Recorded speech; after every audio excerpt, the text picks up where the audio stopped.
Concrete floors can be very dull and boring, but they really don't have to be.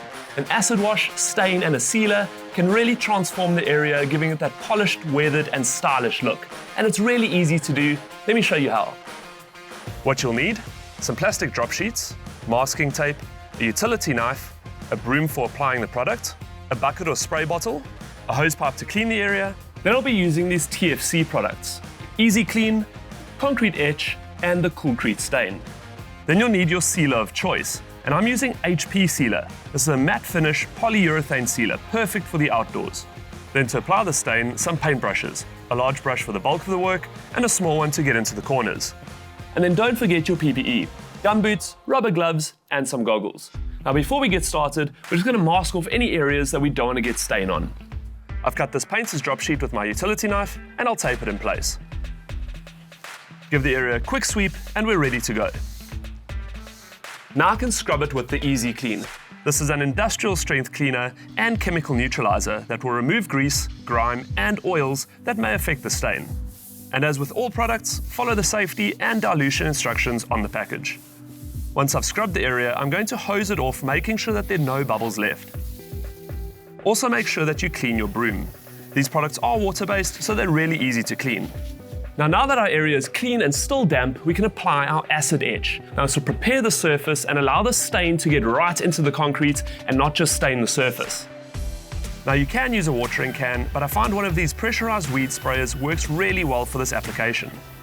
We need a damp floor, so doing this right after we've cleaned it is not a problem. Dilute as per the instructions and apply the etch.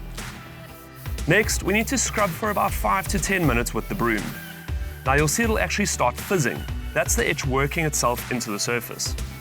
Once the fizzing stops, we need to rinse the floor before neutralizing it again with the Easy Clean. Apply and scrub the same way we did earlier. And remember to always clean the broom between products. So I've rinsed off the area, now I need to leave it to dry. Now remember, it needs to be completely dry before we can add the stain. So offer a cup of coffee while that dries. Now that the area is clean and dry, it's time to apply the stain. I've got moonstone, but remember there is a range of colors to choose from. Work the stain into all the corners and ensure an even spread over the area that you're staining. Right, so my first coat's down, just leave that to dry and then see what it looks like. I'll probably need a second, maybe even a third coat, depending on the color.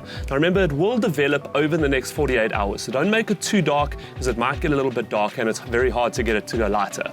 Once it's cured, we can apply the sealant. And for that, I'm using this 2-part epoxy sealer. It needs to be applied to a completely dry surface, allowing 2 to 4 hours between coats. We're going to need a minimum of 2 coats, but if you want to do a third coat, that's completely up to you. Then leave the floor for at least 12 hours to cure before it's ready to walk on. Our floor is sealed, and what a difference this DIY has made to the area. It really has transformed it. Now remember, everything I used is available at Builders, in-store or online at builders.co.za. And for more how-tos just like this one, visit the blog on the website. Get to Builders, get it done.